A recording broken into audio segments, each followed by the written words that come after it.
Curriculum update చేస్తే సరిపోదండి. Faculty కూడా ఇప్పుడున్న టెక్నాలజీ మీద ట్రైన్ అవ్వాలి. ఎప్పుడో ఒక 20 ఇయర్స్ 30 ఇయర్స్ బిఫోర్ ఉన్న టెక్నాలజీ మీద అకాడమిషియన్స్ ట్రైన్ అయ్యారనుకోండి, ఇప్పుడున్న టెక్నాలజీ అనేది వాళ్ళకు కూడా, అంటే కంపెనీస్లో ఏ టెక్నాలజీ అనేది వాళ్ళకు తెలియదు. సో ఆబ్వియస్గా వాళ్ళు కూడా ట్రైన్ అవ్వాలి. సో ఇక్కడ ఇండస్ట్రీ అనేది ఆ రెస్పాన్సిబిలిటీ కూడా తీసుకుంటుంది. ముందు ఫ్యాకల్టీని అనేది ట్రైన్ చేయడం జరుగుతుంది, దెన్ ఫ్యాకల్టీ అనేది స్టూడెంట్స్ అనేది ట్రైన్ చేస్తారనమాట ఇక్కడ. సో ఫ్యాకల్టీని ట్రైనింగ్ అనేది కూడా జనరల్గా వాళ్ళేదో యూట్యూబ్లో వీడియోస్ లేదా జనరల్ బుక్స్ ద్వారా ఇన్ఫర్మేషన్ గ్యాదర్ చేసే కన్నా కూడా ఇక్కడ కంపెనీ డైరెక్ట్ వర్క్ షాప్స్ అనేది కండక్ట్ చేసి ఫ్యాకల్టీని అనేది ట్రైన్ చేయడం జరుగుతుంది అనమాట.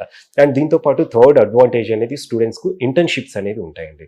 సో ఇప్పుడు ఇంజనీరింగ్ చదివే స్టూడెంట్స్ మనందరికీ తెలిసిందే, ఒక పర్టికులర్ కంప్యూటర్ సైన్స్ ఇంజనీరింగ్ తీసుకుంటే కనుక దాదాపు 14,50,000 స్టూడెంట్స్ అనేది 24-25 అకాడమిక్ ఇయర్లో, అది BTech computer science engineering, general CSC అవ్వచ్చు, స్పెషలైజేషన్స్ అవ్వచ్చు, లేదంటే కొన్ని బిఎస్ ప్రోగ్రామ్స్లో కూడా కంప్యూటర్ సైన్స్ కోర్సెస్ అనేది పర్స్యూ చేసేవాళ్ళు ఇండియా వైడ్గా 14,50,000 మెంబర్స్ అనేది కంప్యూటర్ సైన్స్ ఇంజనీరింగ్లో జాయిన్ అయ్యారు. ఈ ట్రెండ్ అనేది నెక్స్ట్ 2-3 ఇయర్స్లో ఇంకా పెరిగే అవకాశం అనేది ఉందన్నమాట.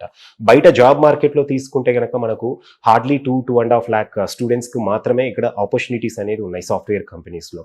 సో ఇక్కడ కాంపిటీషన్ అనేది ఎక్కువ ఉంది కాబట్టి స్టూడెంట్ నాలెడ్జ్తో పాటు స్కిల్ అనేది కూడా చాలా ఇంపార్టెంట్. సో స్కిల్ ఎన్ని ప్రాజెక్ట్స్ చేసిన స్టూడెంట్ ఇక్కడ ఎంత క్లాస్ రూమ్లో కూర్చొని వాళ్ళు లెక్చర్స్ ద్వారా ట్రైన్ అయినా కూడా స్కిల్ అనేది గెయిన్ అవ్వదండి. నాలెడ్జ్ నో డౌట్ ప్రతి నార్మల్ ఇంజనీరింగ్ కాలేజ్లో కూడా నాలెడ్జ్ గెయిన్ చేసుకోవచ్చు, బట్ స్కిల్ రావాలంటే స్టూడెంట్ డెఫినెట్గా ఇంటర్న్షిప్స్ ద్వారా కంపెనీస్కి అనేది వెళ్ళాల్సి ఉంటుందండి.